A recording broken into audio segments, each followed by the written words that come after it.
Ravi Zacharias International Ministries. Support for this podcast comes from your generous gifts and donations. You can find out more about Ravi Zacharias and the team at www.rzim.org.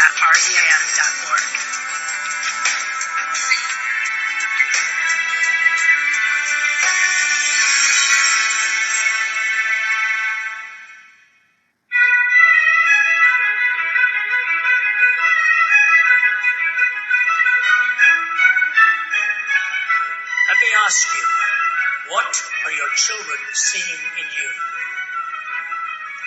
Are they seeing in you a life of honesty? Are they seeing in you a life of faithfulness? A life of integrity? Well, there's a question that can cause some serious soul searching, but it's also a question that has ramifications well beyond our comfort level. A good example of that reality can be found in an ancient story from the first book of the Bible, and it has much to teach us in the 21st century. Hello and welcome to Let My People Think with author and apologist Ravi Zacharias. Today, the conclusion of Ravi's message, Raised to Run. Last week, we discovered how the mistakes Jacob's parents made ultimately fashioned him for a life that was lived running from God. Today, Ravi looks at the profound impact our upbringing has on our futures. And we'll also discover how God reached out to Jacob despite his rocky childhood. Here's Ravi. What are your children seeing in you? Are they seeing in you a life of honesty? Are they seeing in you a life of faithfulness? A life of integrity? And pardon me for using the second person. I apply it to myself. I never ever get to a pulpit on a sermon without raising the very questions to myself because I'm so aware, being a preacher, how much more important it is to toe the line and make sure you are not sending clouded signals or confusing signals to them. Ladies and gentlemen, it is almost predictable that a young man raised in a home where his love was mangled, a young man raised in a home with limited communication, a young man raised in a home with deceptive techniques to get ahead, it is predictable that this man is going to be running for the most of his life because he's going to have to flee from those whom he's deceived. He's going to have to run somewhere to learn the truth. He's going to have to go somewhere to find acceptance and affection. And that's what happened to Jacob. In this cloud of debilitation of some kind and deprivation, while he is running, God in his marvelous way, like the hound of heaven, hear me, like the hound of heaven in the words of Francis Thompson, pursues Jacob. And in Genesis chapter 28, while Jacob is sound asleep, God speaks to him in his innermost being. And in that dream, he sees a ladder going up to the heavens, the angels ascending and descending, and God himself at the top of that ladder. And when he wakes up, he says, truly God was in this place, and I did not know it. This is an awesome place, he said, and he changed the name and called it Bethel, because this is the house of God. His first step in restoration, which is always the first step in any kind of spiritual restoration, is communion with God. His first step in restoration, which is always the first step in any spiritual restoration, is communion with God. Truly, God was in this place, and I didn't know it.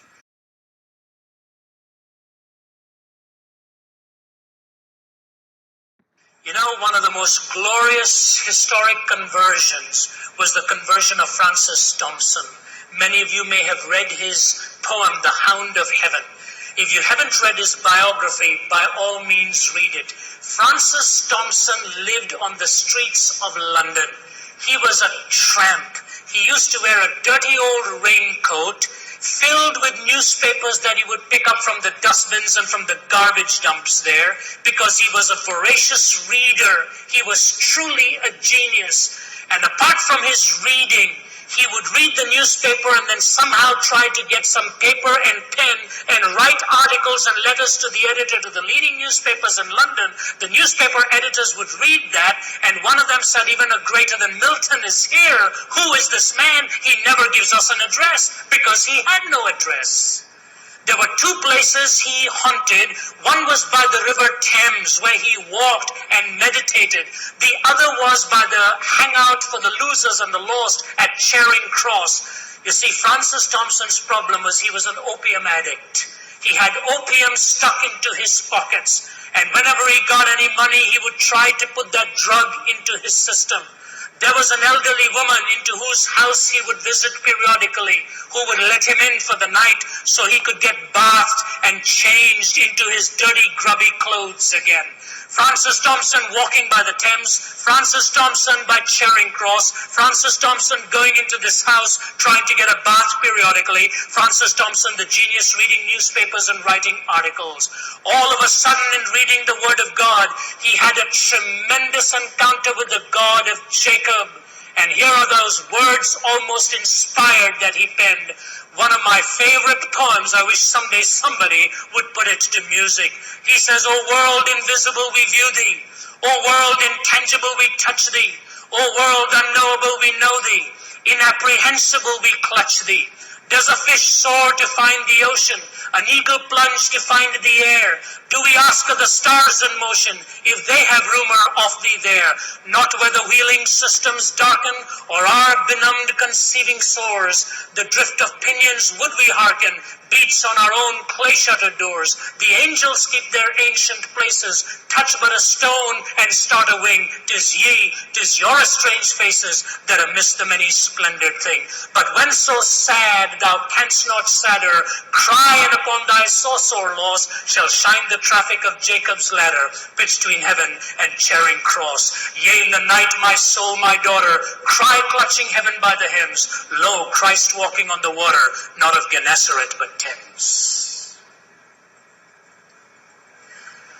But when so sad thou canst not sadder, cry and upon thy sore loss shall shine the traffic of Jacob's ladder between heaven and Charing Cross. Yea, in the night, my soul, my daughter, cry clutching heaven by the hems. Lo, Christ walking on the water, not of Gennesaret, but Thames.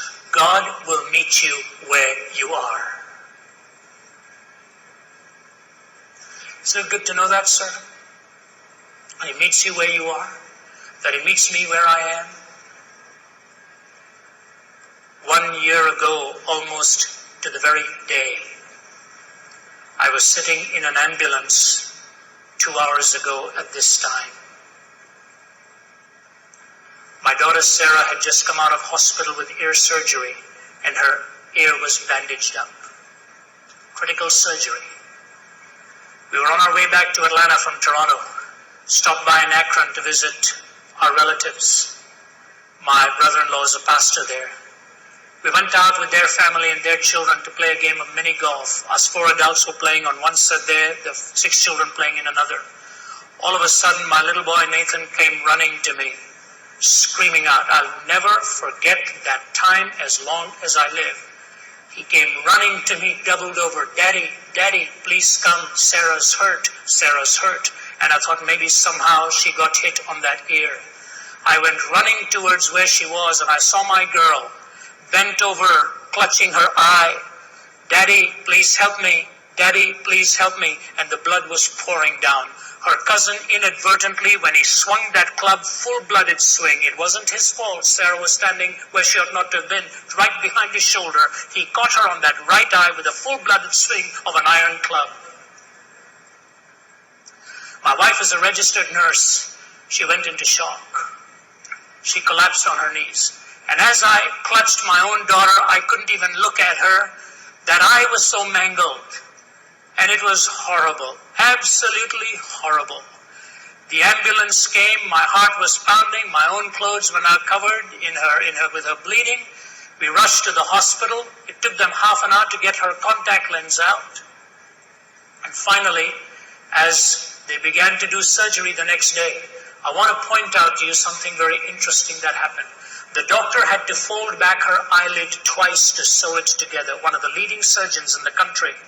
And the next day, he came to my wife and me and he said, I have done many, many eye surgeries. I have never seen such a severe hit to the eye where the eyeball is not even scratched.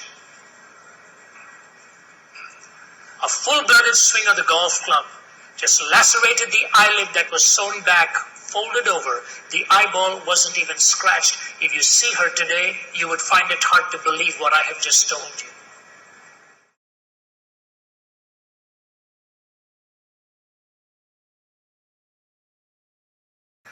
Is it too much for me to say to you that I actually picture as that golf club comes swinging onto that eye, God puts his hand out and says, thus far and no further? Is that too much to believe? You see, God meets you exactly where you are. I see this young man, a good man at heart, Jacob. I don't think Jacob intended to be evil, but with all the forces at work and him making the wrong choices, he's running. And a merciful and a gracious God speaks to him even when he's asleep. And you know why I believe that? I really believe that happened because in his heart of hearts, Jacob didn't want to run from God anymore. And in that soporific state, lying down, asleep, Jacob's ladder pitched between heaven and Charing Cross, as it was for Francis Thompson, pitched between Luz and heaven, turning out to be Bethel ultimately. When you commune with God, here's what happens. One of the great bishops of England, William Temple, gave this definition of worship. He said, worship is the submission of all of our nature to God. It's the quickening of conscience by his holiness, nourishment of mind by his truth, purifying of imagination by his beauty, opening of the heart to his love, and submission of will to his purpose. All this gathered up in adoration is the greatest expression of which we are capable. Worship is the submission of all of our nature to God, quickening of conscience by his holiness, nourishment of mind by his truth, purifying of imagination by his beauty, opening of the heart to his love, and submission of will to his purpose. All this gathered up in adoration is the greatest expression of which we are capable. When you're truly communing with God, your total being is gathered up in adoring him. And I believe Jacob had that worship experience. Quickly he moves from that to step 2. Communion with God resulted in reunion with his brother. In chapter 32, he sets that right, and I won't go into details for reasons I mentioned. But as he gets right with his brother, here's a very interesting statement he makes in Genesis 33. He says, I see in your face the face of God. I see in your face the face of God. Ladies and gentlemen, when you are right with God, you will see in the face of your fellow man the face of God. You will see in the face of your fellow man the face of God. Mother Teresa, I've had the privilege of being with briefly, picks up kids off the streets of Calcutta. The great Mark Buntain from Calcutta, who died recently. Somebody was just talking to me about Mark. He used to be called Saint Mark of Calcutta. I love that man. Preached one of the first sermons I ever preached as a 19-year-old teenager was in Mark Buntain's church in Calcutta. Great man of God, passed away recently. He also used to do the same, help the helpless, and poured his life out for the needy people in that city. Mother Teresa's home is called Nirmal Hriday, which literally means tender heart. Nirmal Hriday, tender heart. And if you ask her, why do you pick up these destitute people? Her answer will be in one sentence, because I see in their face the face of Christ.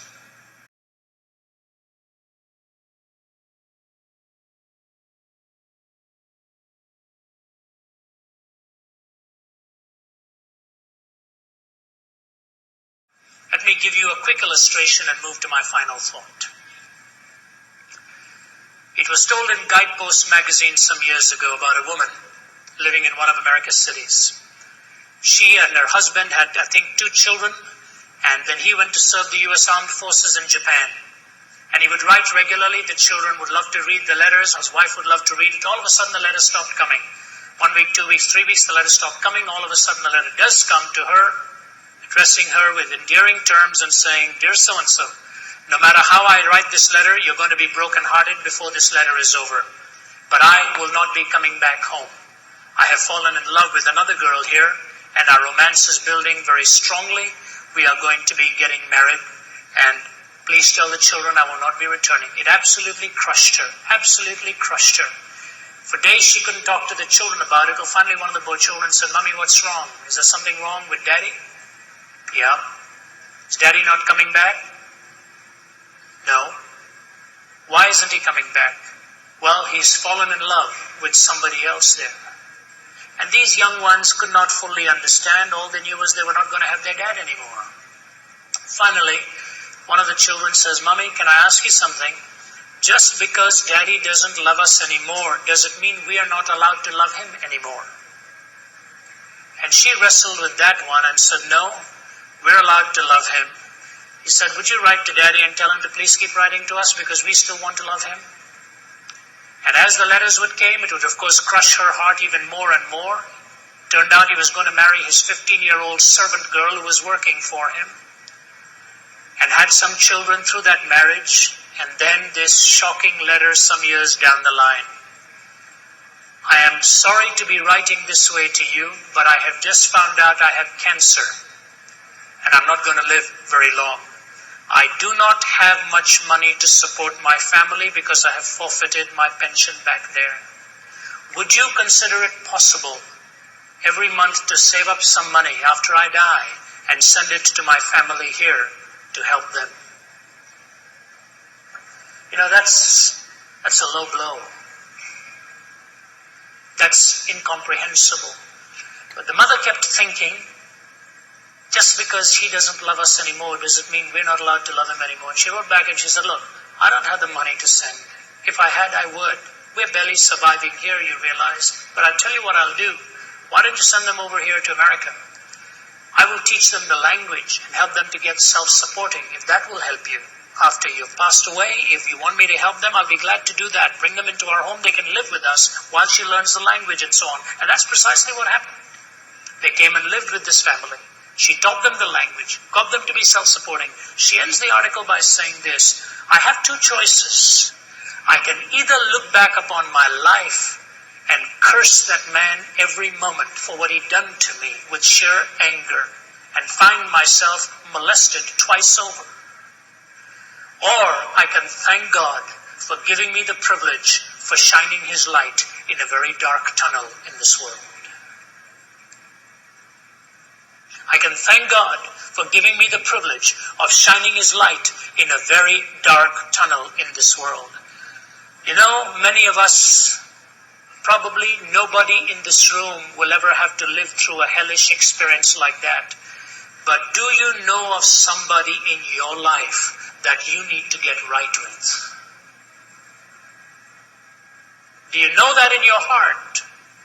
That you need to get right with that individual. Things are not right between you and that person. Would you begin by communing with God? And if you have really had communion with God, you would look in the face of that person, the face of God, and get right. Thomas Merton, the Trappist monk, I believe, said these words in his Seeds of Contemplation: "Man is not at peace with his fellow man because he's not at peace with himself, and he's not at peace with himself because he's not at peace with God. Man is not at peace with his fellow man because he's not at peace with himself, and he's not at peace with himself because he's not at peace with God." We look at Jacob, communion with God, reunion with his brother, and finally, he transferred the trust to the next generation. He transferred the trust to the next generation. For in Genesis chapter 49, he gathers his children and bluntly tells them, some of them are going to go wrong and they're going to pay the price for it. Some of them are going to go right and they're going to earn the merit and the blessing for having followed God the right way. You see, the most significant thing he could do was transfer that trust to his children so that the truth would carry on.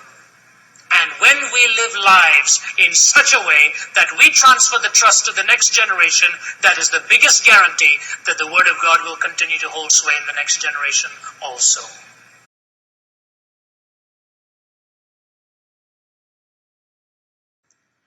Billy Kim told a beautiful story at Amsterdam 86.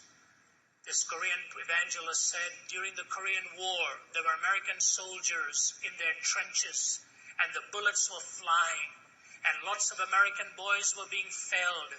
When one of the commanding officers saw the shelling that was going on and the the heavy price that they were paying. And he looked at one of the soldiers in his shell hole and he said to him, "Run out and bring some of these men back who are wounded. Rescue them." And this fellow looked at his commanding officer and looked shocked and petrified because there was a hail of bullets coming in his direction. He looked at his officer, looked at his friends falling, but he kept looking at his watch. And the officer said, "Come on, go on." And this fellow looked at his watch, looked at the hail of bullets, looked at his fallen mates, and he just kept sort of hesitating and kept looking at his watch. All of a sudden, at a certain moment, he put his watch down, jumped out of the shell hole there, and ran towards his mates, started to pick them up, rescue them, bring them back. After he'd rescued several and the shooting had died down, one of them looked at him and said, "What in heaven's name were you doing when you were told to go and rescue your mates, looking at your watch?" He said, "I don't know God. That's my problem." He said, "But when I left home, my mother gave me a Bible. And then she told me this: son, wherever you are, I want you to remember that at this particular hour of every day, I will be on my knees praying for you." And he said, "Sir, I had no courage till I knew my mother would be on my knees praying for me, and then it didn't matter to me what would happen." You know, that's very true. I've seen it in a simple way in my own life just 3 or 4 months ago. My wife was away in Florida visiting friends for a couple of days, 3 days, and my second daughter, Naomi, who's 11, was sitting at the kitchen table doing her homework, and I was reading a book there, and it was about 7 p.m., and she said, "Daddy, can I take a break from my homework?" I said, "You've hardly been sitting here." She said, "Mommy said that every evening at 7 she was going to pray for me. I would like to go to my room for 10 minutes and pray for her, and then I'll come back and pick up my homework." The fragility of a little life, and yet the enormity of its power. On that blank slate of her life was being written, "I will pray for you." And in the gentleness of a response says, "If Mommy is praying for me, I'm going to be going up there and praying for her too. It might make our communion with God so much more meaningful." Ladies and gentlemen, that trust is transferred very, very methodically. And I know so many of you in this audience are away from your children for long periods of time. I commend you for it. I probably think that's the biggest price you all pay. I want you to know that more than half of my life I spend away from my children, and it's maybe nowhere near a price that some of you pay.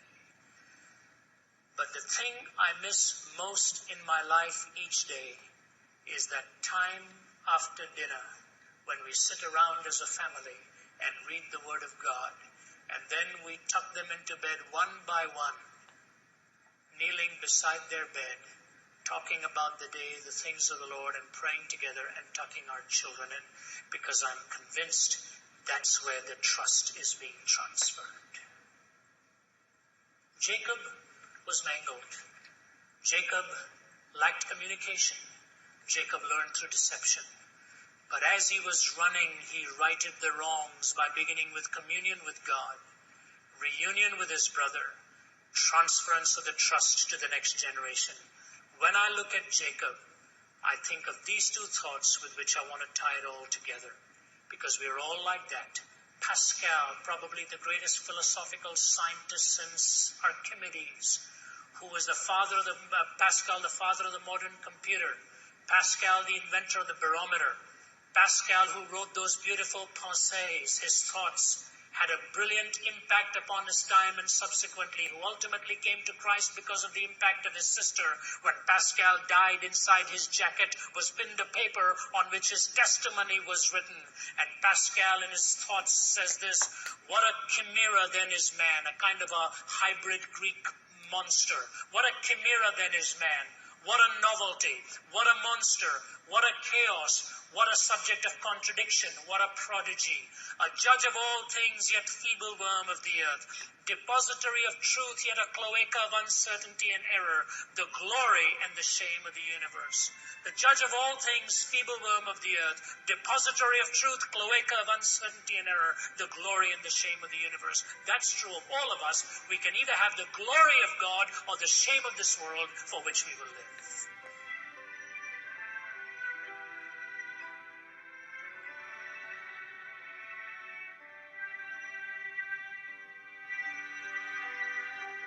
Mankind is quite a contradiction.